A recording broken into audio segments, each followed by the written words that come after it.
Dan il-programm huwa adattat għal kull età.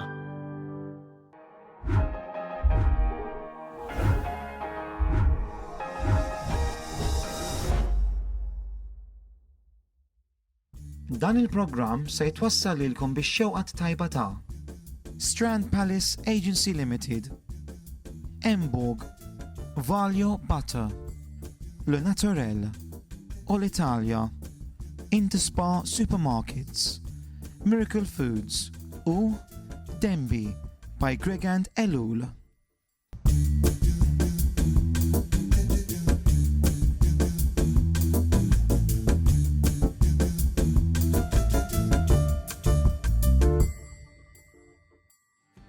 L-programm ftit ġranet qabel is-sena l-ġdida nisper li kulħadd kellu millit minn l-isbaħ mal-ħbieb u mal-familja u qegħdin tgawdu dawn iż-żminijiet ta' festi. Illum jien għandi żewġ riċetti għalikom għal New Year's Day. Żewġ riċetti verament tajbin. L-riċetta sa tkun Pavlova. Pavlova bil-caramel sauce, fresh berries, chocolate u pot. Verament hija riċetta tajba u rikka. U t-tieni riċetta għal New Year's Day se jkollna wreath magħmul bis-salad, Salmon affumigat, il-blinis li huma pancakes magħmulin bil-ħmira. Insomma, riċetta tajba wkoll. Żewġ riċetti tajbin għal New Year's Day.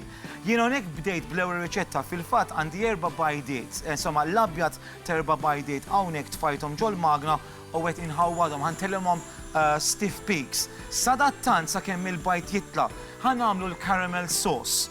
Issa jiena hawnhekk għandi 225 grams zokkor kasta u kelli 100 millilitru ilma u dawk sajjarthom hawnhekk fuq in-nar sakemm jiġu kważi caramel. Ħanżidu 100 millilitru single cream u għandna 50 gramma hawnhekk butir. Jien infatti wasalt biex inkomplu din ir-riċetta. Hawnhekk ħanżidu il-krema.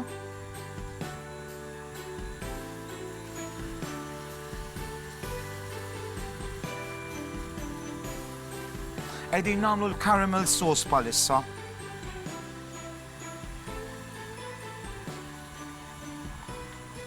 Inneħu minn fuq in-nar u nżidu il-butir.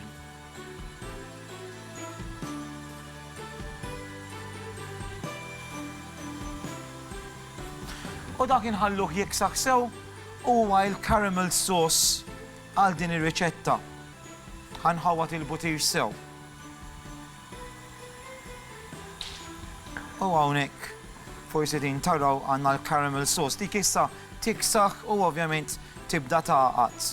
Faċli caramel sauce 225 grams zokkor 100 millilitru ilma, inħalluhom isiru hemmhekk kważi caramel.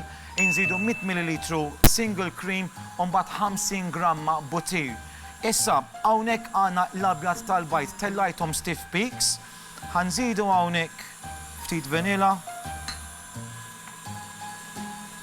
U għandna zokkor 225 sugar. Ħanżiduh ftit. Issa din hija l-Pavlova. Issa għal min isegwi r-riċetti tiegħi tindunaw li llum il-riċetti kważi kollox huwa dejja u għoli. Infatti il-Pavlova fil-passat konna nagħmlu Pavlova kbira u baxxa. Illum il-Pavlova ġiet iktar żgħira u iktar għolja. Infatti sa taraw iktar tard. Minn sena l-oħra il-moda tinbidel, l-istili jinbidlu. U fil-verità l-istil ta' l-ikel illum fil-ħelu ħafna affarijiet huma għoljin u dojo u trendi għadik bħal jedin taraw fir-riċetti tiegħi. Mela din hija l-Pavlova. Mela tfajna l-abjad ta' 4 bajdiet telgħinihom xkuma, 225 grams zokkor żidnieh ftit. U dan qed jagħmel il-meringue. Kellna wkoll kuċċarina vanilla essence. Sal-aħħar ħaġa li sa nżid għandna marfa corn flour.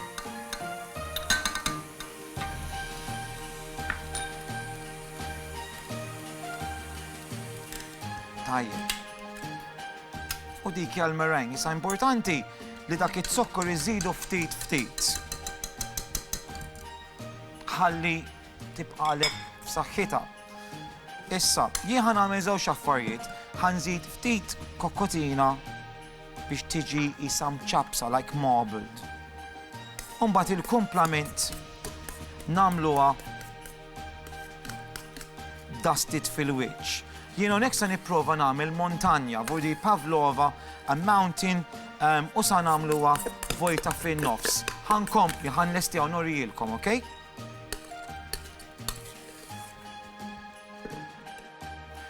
Mela hawnhekk għandna l-Pavlova lesta iffurmajta kif għatilkom isa volkano propja, din hija hawnhekk ara.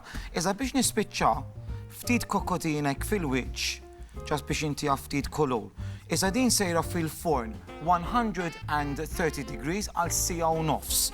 Basically ħan nixfuha minn barra u minn ġewwa tibqalna radba. Okay? Ħan nitfaħħa fil-ġemp. Issa ħan komplu biex nagħmlu it-tieni riċetta issa il-blinis, il-wreath, bl-insalata, salamuna fumigat, għandna ħafna tomit differenti. Mela, ħan nagħmlu id-dressing tagħha. Issa l-dressing għandna bżonn il-cream cheese, hawnhekk għandna 200 gramma cream cheese. Dak sejjer hawnhekk. Issa li għamilt ħallejtu ftit barra minn ġol fridge. Ħallikum ftit artab. Dak hemmhekk. Ħanħawdu.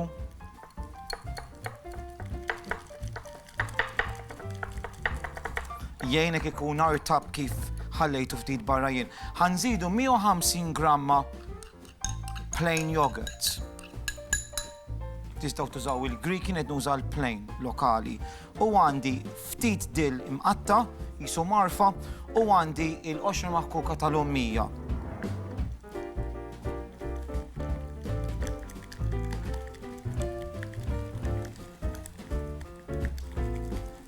Tajjeb ħafna.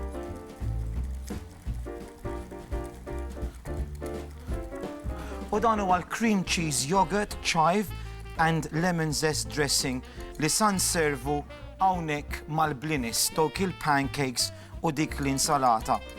Din ħanressaqa ftit fil-ġemp, importanti li ndaħluha fil-fridge hekk nistgħu. Dawn hawnhekk fil-ġemp u din hawnhekk. Issa, il-blinis. Blinis huma tip ta' pancakes bil-ħmira, kif għadilkom fil-bidu tal-programm. Iżda dan huwa proċess. Jien hawnhekk satejn ilu għamilt 11 gramma yeast ħmira nixfa, kuċċarina biex niftehmu, kelli 180 gramma tqiq, jien tfajt 120 gramma biss minnha, kelli 140 millilitru ħalib sħun u l-isfra ta' bajda. U dawk ħawwatthom u ħallejthom jitilgħu għal siegħa u nofs satejn. Issa sa nkomplu, okay? Għandna bżonn nżidu 60 gramma tqiq u għandna bżonn 70 millilitru ħalib sħun.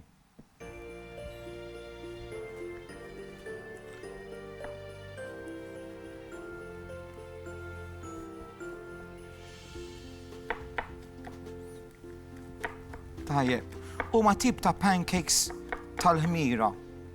Issa jiena hawnhekk għandi ħanuża waħda narifa. Hawnhekk għandi l-abjad tal-bajda, vuri l-isfar diġà tfajnieh. Issa sa nżidu l-abjad. U l-abjad ħabbattu ftit ukoll.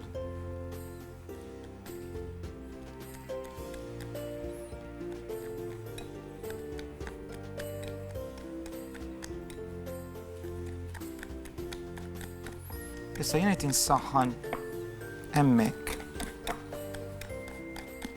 Daku. Dak kollox. U dik hija lesta. Issa kumma rridu nagħmlu naqbdu imaref ta' din il-batter u nsajruha hawnhekk fit-taġin. Qed insaħħan it-taġin, tistgħu tużaw buttir jew tistgħu tużaw żejt li tridu intkom, naqbdu spoonfuls minn il-taħlita u nibdew nsajruhom. Jien sa nkompli. U jiena hawnhekk sajjart il-blinis. Nixtieq norjomkom. Dawn huma. Dawn il-pancakes hawnhekk, ħfief ħafna magħmulin bil-ħmira dik it-taħlita, huma perfetti għal din ir-riċetta. Infatti, tradizzjonalment dawn huma il-pancakes li jisservu hawnhekk bis-salamon u dik it-tip ta' dressing. mbagħad iktar tard naraw kollox flimkien. Issa, ħanamlu ir-wreath. Ir-wreath fejn sa nagħmlu s-salamun u dak id-dip u dawk it-tomit kollha flimkien. Jien hawnhekk għandi platt kbir u tfajt ħass differenti hawnhekk forma ta' wreath. Qegħdin tarawha hemm toqba fin-nofs. Issa li sa nagħmel hawnhekk għandi radishes qed nislicjhom. Għandi limes. Għanbiddel is-sikkina.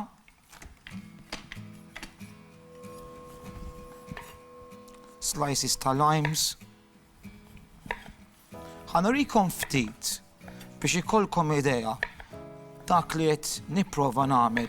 Mela jien ħanżejjen l-insalata bażikament, mela jien ħanaqbad ftit minn dawn ir-radishes indeffishom l-emmulaw. Hawnhekk għandi ħjar, slices ta' ħjar.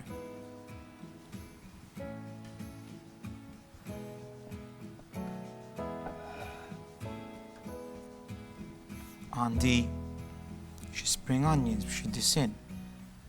U bażikament li qed nagħmel qed inżejjen din l-insalata b'dawn l-affarijiet kollha. Issa ma ninsewx ukoll għandna s-salamun affumigat. Dak naqbduh u nitfgħu hekk. U li qegħdin nagħmlu qegħdin nippruvaw nibnu salad, insalata hawnhekk fuq il-platt b'kollox ġo fih imżejjen forma ta' wreath. Jien sa nkompli hawnhekk inżejjen issa tinsewx għandna l-pancakes u għandna dak id-dipping sauce, is-spreading sauce bil-cream cheese u l-yogurt. L-idea huwa li dak imur fil-bowl hawnhekk bil-pancakes u inti biex isservi din il-riċetta li tagħmel huwa tieħu ftit mill-pancakes, ftit minn dak id-dip, ftit minn din l-insalata fuq il-platt u tagħmel dik is-starter inżed. Interactive, illum il-ġurnata meta nagħmlu platt pa' tacos, timlihom jew fajitas, qegħdin nippruvaw ninvolvu il-mistednin biex ishom iżejnu l-platt tagħhom u jieħdu minn hemm u minn hawn. Dik id-dix tal-familja ngħidilha jien. Jien hawnhekk sa nkompli inżejjen hawnhekk il-platt b'dawn l-affarijiet differenti. Mela ftit minn dan insalata, ftit mis-salmon. U bħalli ngħidlek is-soltu, ngħidilkom is-soltu, hawnhekk tiġi ftit tarti, ġast fejn tibda iżżejjen u tpoġġi l-affarijiet hawnhekk fil-platt. Mela għandek il-limes u l-lumi immorru ħafna tajbin mas-salamun kif tafu intkom. Dawn l-ingredjenti huma kollha sbieħ flimkien, ir-radishes.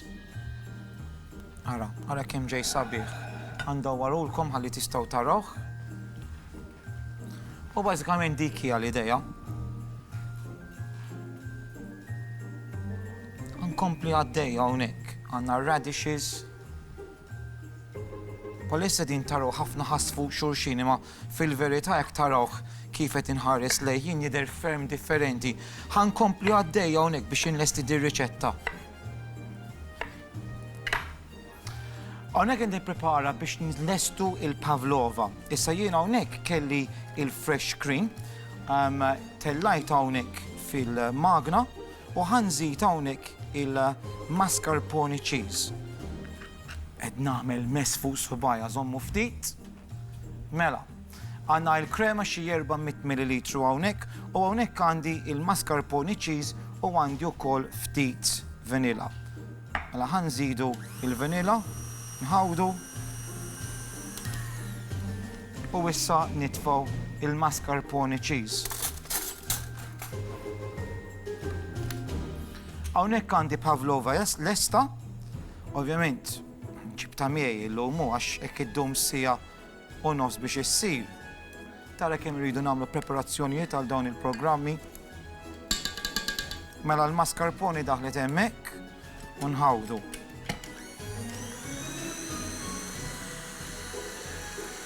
Iżda din hija perfetta għal New Year's Day. Riċetta verament tajba. Okay, neħi din minn hawn. Il-Pavlova hawnhekk urejtkom kif nagħmluha fil-bidu tal-programm.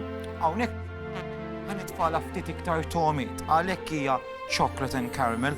Hawnhekk għandi chocolate sponge. U qsamthom cubes żgħar.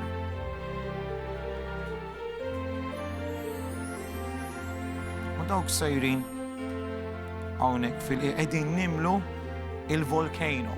All right, u hawnhekk għandi ftit whisky jew brandy, insomma dak li tħobb inti. Jien propju użajt bourbon fir-riċetta. Tajjeb, naqbdu hawnhekk din it-taħlita.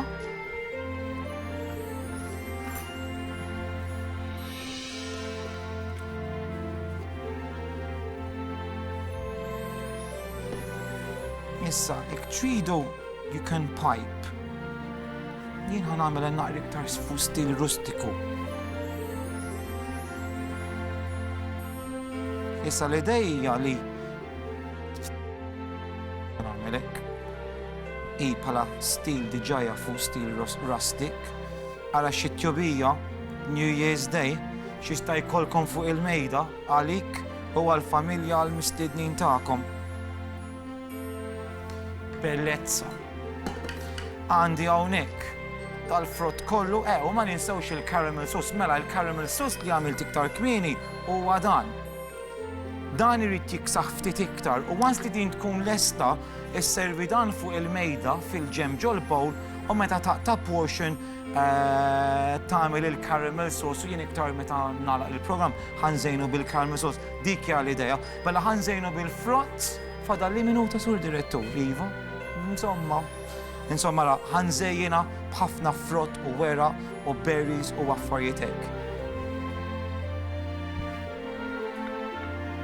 Sejjina ftit momenti ta' pubbliċità u niġu lura biex inservi l-ikel kollu li jien preparajtilkom għal New Year's Day tal-Wazz.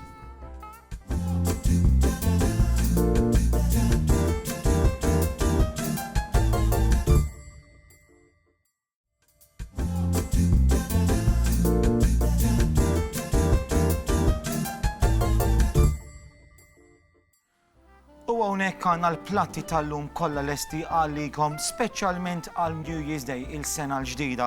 Ħanibdew hawnhekk bir-wreath tal-insalata, kellna s-Salmon, lemon slices, lime, kellna wkoll il-ħwawar, il-radishes u tinsewx għamilna wkoll il-blinis, dawk il-yeasted pancakes hawnhekk fil-ġemp u kellna wkoll il-cream cheese and yogurt dressing li kellu lemon zest kif ukoll id-dill.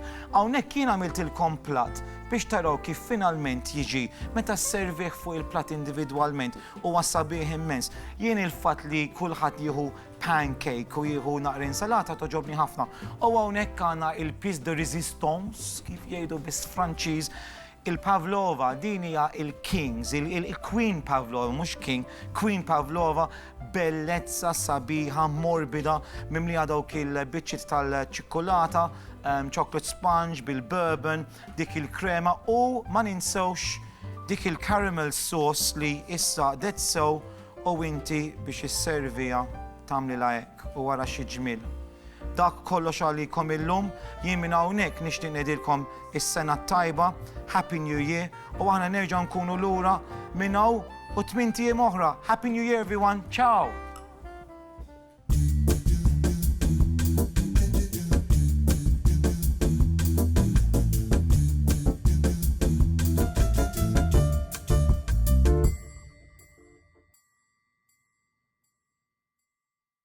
Dan il-programm twassal lilkom bix-xewqat tajba ta' Strand Palace Agency Limited, Emborg, Valio Butter, Le Naturel, All Italia, Interspa Supermarkets, Miracle Foods u Denby by Greg and Elul.